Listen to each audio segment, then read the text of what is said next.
Hello everyone, welcome to the another episode of magic hands of Deepa. എന്തൊക്കെയുണ്ട് വിശേഷം? എല്ലാവരും സുഖമായിട്ടിരിക്കുകയാണല്ലോ അല്ലേ? ഞങ്ങളിവിടെ സുഖമായിട്ടിരിക്കുകയാണ്. അപ്പം നമുക്കിന്ന് ഓവനും ബീറ്ററൊന്നും ഇല്ലാണ്ട് തന്നെ നമുക്കൊരു അടിപൊളി രുചിയിലൊരു ഈന്തപ്പഴം കേക്ക് ഉണ്ടാക്കാം കേട്ടോ. അപ്പോൾ ഇന്നത്തെ റെസിപ്പി നമ്മുടെ ഈന്തപ്പഴം കേക്കാണ്. അപ്പോൾ അതിന് വേണ്ടിയിട്ട് ഞാൻ ഒരു 1/2 കപ്പ് പഞ്ചസാര മിക്സിയിലേക്ക് ഇട്ടിട്ടൊന്ന് പൊടിച്ചെടുക്കുന്നുണ്ട് നല്ലപോലെ. അതിൻ്റെ കൂടെ ഒരു 3-4 ഗ്രാമ്പും കൂടി ഇട്ടിട്ടാണ് നല്ലപോലെ പൊടിച്ചെടുക്കുക. ഇനി നമുക്ക് കേക്കിന് ആവശ്യമായിട്ടുള്ള മൈദ റെഡിയാക്കാം. അപ്പം ഞാൻ 1 കപ്പ് മൈദയിലേക്ക് 1/2 ടീസ്പൂണ് ബേക്കിംഗ് പൗഡറും 1/4 ടീസ്പൂൺ ബേക്കിംഗ് സോഡയും ഒരു നുള്ളു ഉപ്പും കൂടി ഇട്ടിട്ട് നല്ലപോലെ അരിച്ചെടുക്കുന്നുണ്ട്. ഇതൊരു 2-3 വട്ടം അരിച്ചെടുത്ത് കഴിഞ്ഞാൽ ഇതിലിട്ടിരിക്കുന്നതൊക്കെ എല്ലാം കൂടി ഒരുമിച്ച് മിക്സ് ആവും കേട്ടോ. അപ്പം അതിന് വേണ്ടിയിട്ടാണ് 3 വട്ടമൊക്കെ അരിച്ചെടുക്കാൻ പറയുന്നത്. അപ്പോൾ നിങ്ങൾക്ക് എൻ്റെ വീഡിയോസൊക്കെ ഇഷ്ടപ്പെടുന്നുണ്ടെങ്കിൽ എല്ലാവരും ഒന്ന് സബ്സ്ക്രൈബ് ചെയ്ത് സപ്പോർട്ട് ചെയ്യുക. അപ്പോൾ നമ്മുടെ ക്രിസ്മസ് സീരീസിലെ 2ാമത്തെ കേക്കാണ് കേട്ടോ ഇത്, ഡേറ്റ്സ് കേക്ക്. അപ്പം ഞാനിതിപ്പോൾ 3 വട്ടം ഒന്ന് അരിച്ചെടുത്തിട്ടുണ്ട് കേട്ടോ. അപ്പോൾ നല്ല പോലെ ഒന്ന് ഇളക്കി കൊടുത്താൽ മതി. അപ്പോൾ അഥവാ നമ്മുടെ ഗ്രാമ്പൂവിൻ്റെ പൊടിയൊക്കെ ഉണ്ടെങ്കിൽ അത് മാറിക്കിട്ടുമേ. അപ്പം നമുക്കിനി പഞ്ചസാര ഒന്ന് കാരമൽസ് ചെയ്തെടുക്കാം. അതിന് വേണ്ടിയിട്ട് ഞാൻ 1/2 കപ്പ് പഞ്ചസാരയാണ് ഇട്ടിരിക്കുന്നത്.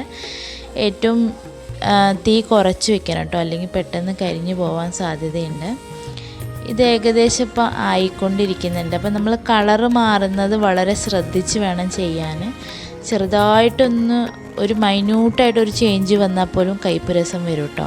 അപ്പോൾ നമുക്കിതിലേക്ക് 1/4 കപ്പ് വെള്ളം ഒഴിച്ച് കൊടുത്തിട്ട് നല്ല പോലെ ഒന്ന് ഇളക്കി യോജിപ്പിച്ച് കൊടുക്കാം. അപ്പം ഞാൻ ഇതിന് വേണ്ടിയിട്ടുള്ള ഡേറ്റ്സ് 200 ഗ്രാം ചെറുതാക്കിയിട്ട് കട്ട് ചെയ്ത് വെച്ചിട്ടുണ്ട്. അതും കൂടി നമുക്കിതിലേക്കൊന്ന് ആഡ് ചെയ്ത് കൊടുക്കാം. ആഡ് ചെയ്ത് കൊടുത്തതിന് ശേഷം നല്ല പോലെ ഒന്ന് ഇളക്കി യോജിപ്പിച്ച് വേവിച്ചെടുക്കുക. ഇത് നമ്മുടെ ഈ തവി വെച്ചിട്ട് തന്നെ ജസ്റ്റ് ഒന്ന് ഉടച്ച് കൊടുത്തു കഴിഞ്ഞിട്ടുണ്ടെങ്കിൽ ഒരു പേസ്റ്റ് പോലെ ആയിക്കഴിഞ്ഞാൽ പ്രത്യേക ഒരു ടേസ്റ്റാണ് കേട്ടോ അതിന്. അപ്പം നമ്മുടെ ഇതിനൊന്ന് ചൂടാറാൻ വെക്കാം. ഇനി നമുക്ക് മുട്ട ബീറ്റ് ചെയ്തെടുക്കാം. അപ്പം ഞാനൊരു ബൗളിലേക്ക് 2 മുട്ടയാണ് എടുത്തിരിക്കുന്നത്. അപ്പം ഞാനിത് വിസ്ക് വെച്ചിട്ടാണ് ബീറ്റ് ചെയ്യുന്നത് കേട്ടോ. ഒന്ന് നല്ല പോലെ ബീറ്റ് ചെയ്തെടുക്കുക.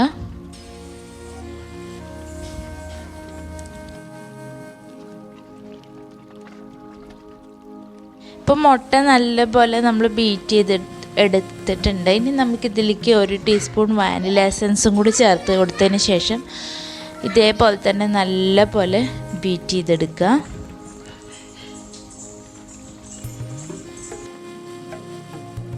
ഇതിപ്പോൾ നല്ലപോലെ ബീറ്റായി വന്നിട്ടുണ്ടല്ലോ. നമുക്കിനി ഇതിലേക്ക് പഞ്ചസാര പൊടിച്ചതും 2-3 വട്ടമായിട്ട് ചേർത്ത് കൊടുത്ത് നല്ലപോലെ ഒന്ന് ബീറ്റ് ചെയ്തെടുക്കണം. അപ്പോൾ ഒരുമിച്ചിട്ട് കൊടുക്കണ്ട, ഒരുമിച്ചിട്ടിട്ട് കൊടുത്തിട്ടുണ്ടെങ്കിൽ കട്ട കെട്ടാൻ സാധ്യതയുണ്ട്. അതുകൊണ്ട് നമുക്ക് 2-3 വട്ടമായിട്ട് പഞ്ചസാര ഇട്ട് കൊടുത്തിട്ട് നല്ലപോലെ ബീറ്റ് ചെയ്തെടുക്കുക.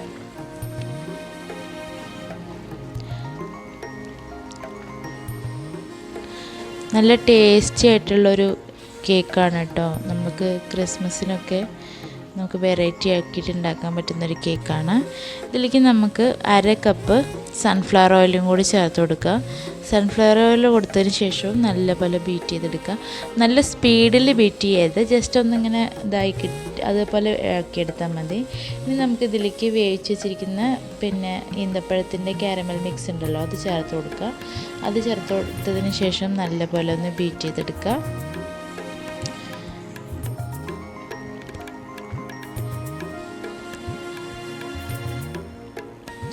ഇതിപ്പോൾ നമുക്ക് ഏകദേശം ഒരു തിക്കായിട്ട് വന്നിട്ടുണ്ട്, കുഴമ്പ് രൂപത്തിൽ വന്നിട്ടുണ്ട്. ഇനി നമുക്കിതിലേക്ക് മൈദ നമ്മൾ അരിച്ച് വെച്ചിട്ടുണ്ടല്ലോ, ആ മൈദയുടെ മാവും കൂടി 2-3 വട്ടമായിട്ട് ചേർത്ത് കൊടുത്തതിന് ശേഷം നല്ലപോലെ ഒന്ന് ബീറ്റ് ചെയ്തെടുക്കണം.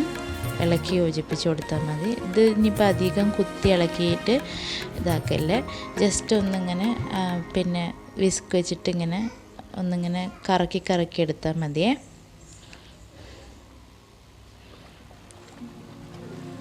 ഇത് കുറച്ച് മൈദ ഇടുന്നതെന്ന് വെച്ചിട്ടുണ്ടെങ്കിൽ നമ്മൾ മുൻപേ പഞ്ചസാര ഇട്ട പോലെ തന്നെയാണ്. അതെന്താ വെച്ചിട്ടുണ്ടെങ്കിൽ കട്ട കെട്ടി പോകാതിരിക്കാൻ വേണ്ടിയിട്ടാണ് ഇങ്ങനെ കുറച്ചിട്ടിരുന്നത്. അപ്പോൾ പെട്ടെന്ന് നല്ലപോലെ മിക്സായി കിട്ടുകയും ചെയ്യും. അപ്പം നമുക്കിനി ബാക്കി വെച്ചിരിക്കുന്ന മൈദയും കൂടി ഇട്ട് കൊടുത്തിട്ട് നല്ലപോലെ ഒന്ന് ഫോൾഡ് ചെയ്തെടുക്കാം കേട്ടോ. പിന്നെ നമ്മളതിലേക്ക് ഡ്രൈ ഫ്രൂട്ട്സിൽ ഇതിൽ നിന്നൊരു ടീസ്പൂൺ മൈദ എടുത്തിട്ട് നമ്മൾ ഡ്രൈ ഫ്രൂട്ട്സിൽ കോട്ട് ചെയ്ത് വെച്ചിട്ടുണ്ട്. ഇനി നമ്മളിത് മിക്സ് ചെയ്തതിന് ശേഷം ആ ഡ്രൈ ഫ്രൂട്ട്സിൻ്റെ കോട്ട് ചെയ്തതും കൂടി നമ്മളിതിലേക്ക് ചേർത്ത് കൊടുക്കുകയാണ് കേട്ടോ. നമുക്ക് ഇനി സ്പാച്ചുല വെച്ചിട്ട് സൈഡിലുള്ളതെല്ലാം കൂടി നല്ലപോലെ ഒന്ന് കട്ട് ആൻഡ് ഫോൾഡ് മോഡലിൽ നമുക്കൊന്ന് എടുക്കാം. ഇനി നമുക്കിതിലേക്ക് പിന്നെ മൈദ കോട്ടഡ് ആയിട്ടുള്ള ഡ്രൈ ഫ്രൂട്ട്സ് ചേർത്ത് കൊടുക്കാം. ഞാനിവിടെ കുറച്ച് കശുവണ്ടിയും ഒരു 10 ഉണക്കമുന്തിരി ഇട്ടിട്ടുണ്ട് അതിൻ്റെ കൂടെ കേട്ടോ. അപ്പം നമുക്കിതിലേക്ക് ഇനി ഒരു 2 ടീസ്പൂണ് പാലും കൂടി ചേർത്ത് കൊടുക്കാം. അത് കാച്ചിയ പാലാണെങ്കിലും കുഴപ്പമില്ല, കാച്ചാത്ത പാലാണെങ്കിലും കുഴപ്പമില്ല കേട്ടോ. അപ്പോൾ അതും കൂടി ഇട്ട് കൊടുത്തതിന് ശേഷം നല്ല പോലെ ഒന്ന് ഇളക്കി യോജിപ്പിച്ച് കൊടുക്കുക. കുത്തി ഇളക്കരുത്, കട്ട് ആൻഡ് ഫോൾഡ് മോഡലിൽ ഇങ്ങനെ ഇളക്കി യോജിപ്പിച്ച് കൊടുത്താൽ മതി കേട്ടോ. ഇത് സെയിലൊക്കെ ചെയ്യുന്നവർക്ക് ബെസ്റ്റാണ് കേട്ടോ. നമുക്ക് സെയിൽ ചെയ്യാൻ നല്ല ടേസ്റ്റുള്ളൊരു പിന്നെ കേക്കാണ്. ഇനി നമുക്കിത് കേക്ക് ടിന്നിലേക്ക് പിന്നെ കേക്കിൻ്റെ മിക്സർ ഒഴിച്ച് കൊടുക്കാം. ഞാനിവിടെ 7 ഇഞ്ചിൻ്റെ ട്രേ ആണ് എടുത്തിരിക്കുന്നത് കേട്ടോ, റൗണ്ട് ഷേപ്പിലുള്ളത്. ഇനി നമുക്ക് ഒരു ഈർക്കല വെച്ചിട്ടൊന്ന് ജസ്റ്റ് ഒന്ന് ഇളക്കി യോജിപ്പിച്ച് കൊടുക്കാം. അതായത് അതിൽ പൊള്ളങ്ങളൊക്കെ പോകാൻ വേണ്ടിയിട്ടാണ്. ഇനി നമുക്ക് കാഷ്യൂ നട്ട് വെച്ചിട്ടൊന്ന് ഗാർണിഷ് ചെയ്യാം. ടാപ്പ് ചെയ്യേണ്ട ആവശ്യമില്ല, വേണമെങ്കിൽ 1-2 വട്ടം ടാപ്പ് ചെയ്തോളൂ. കാരണം ടാപ്പ് ചെയ്തിട്ടുണ്ടെങ്കിൽ നമ്മളിതിനകത്ത് ചേർത്തിരിക്കുന്ന ഡ്രൈ ഫ്രൂട്ട്സൊക്കെ താഴെ പോയി കിടക്കാൻ സാധ്യതയുണ്ട്, അതുകൊണ്ടാണ്. ഇനി നമ്മുടെ ഓവൻ സെറ്റപ്പ് ഒന്ന് പ്രീ ഹീറ്റ് ചെയ്ത് വയ്ക്കുക.